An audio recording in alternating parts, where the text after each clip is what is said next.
The major mission of demons, according to Christian demonology, the study of demons, is to cause humans to sin.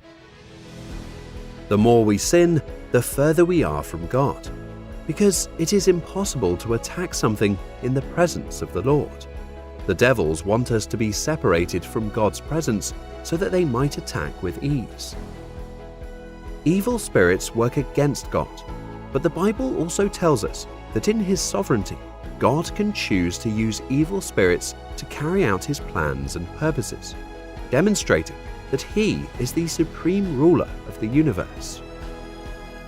While evil spirits exist as part of the hierarchy of evil, with Satan as their leader, they lack the ability to completely reject God's rule. Ephesians 6:12. For our struggle is not against flesh and blood, contending only with physical opponents, but against the rulers, against the powers, against the world forces of this present darkness, against the spiritual forces of wickedness in the heavenly supernatural places.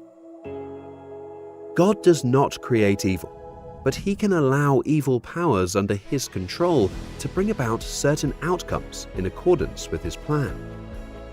Jesus Christ cast out evil spirits from people who were possessed by them and gave His disciples the authority to do the same in His name. Jesus also faced a demoniac. The demon inhabiting this man, like previous demons Jesus dealt with, recognized Jesus for who He truly is, the Son of the Most High God. Furthermore, he acknowledged Jesus' power and authority. Despite the fact that the Son of God wanted the demon to leave, the demon begged, "Don't torment me." Because Jesus demanded to know the demon's name, we can conclude that the demon who was speaking was merely a spokesman. He wasn't by himself. Legion is my name, because we are numerous. To put it another way, his demonic aunts, uncles, cousins, and others had moved in with him. They pleaded with Jesus to allow them to relocate to a new home, a herd of pigs. So Jesus allowed unclean spirits to enter unclean animals, which promptly rushed into the sea and drowned. Matthew 10:1. Jesus summoned His 12 disciples and gave them authority and power over unclean spirits to cast them out and to heal every kind of disease and every kind of sickness. Evil spirits know who Jesus is and that He will judge and condemn them in the future. Matthew 8:29. And they screamed out, "What business do we have in common with each other, Son of God? Have you come to torment us before the appointed time of judgment?"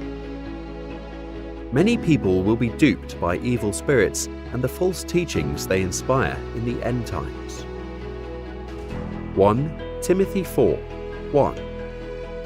But the Holy Spirit explicitly and unmistakably declares that in later times some will turn away from the faith, paying attention instead to deceitful and seductive spirits and doctrines of demons. According to the book of Revelation, deceptive evil spirits will play a significant role in the last days. And I saw 3 evil spirits that looked like frogs leap from the mouths of the dragon, the beast, and the false prophet.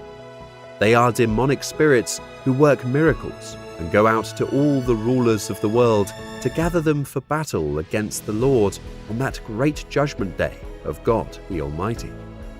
Look, I will come as unexpectedly as a thief. Blessed are all who are watching for me, who keep their clothing ready so they will not have to walk around naked and ashamed. And the demonic spirits gathered all the rulers and their armies to a place with the Hebrew name Armageddon. Revelation 16:13-16. In Luke 11:24-26, we find an example of evil spirits associated with moral evil. Jesus uses a parable to demonstrate that defeating Satan and casting out demons is not the ultimate goal of the Christian's life. True disciples must do more than just sweep away evil spirits.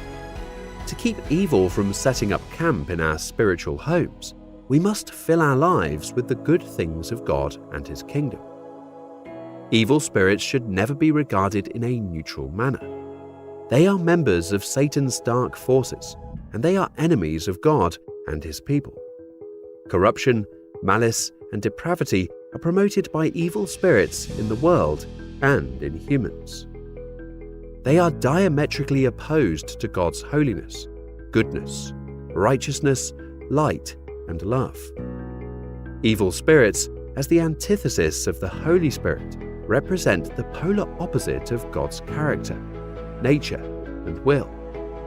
They are hostile to God's and Jesus Christ's work, and believers must always resist them. Be alert and of sober mind. Your enemy, the devil, prowls around like a roaring lion, looking for someone to devour. Resist him, standing firm in the faith. 1 Peter 5, 8-9. Paul tells the Ephesians over and over, stand. In other words, remain in the area where victory has been won, while protected by God's armor. Standing under an umbrella does not stop the rain. However, it prevents you from getting wet. In this thing called the Christian life, you have to dress for success. When your number is called and you are under a full frontal satanic attack on an evil day, you must be wearing the full armor of God.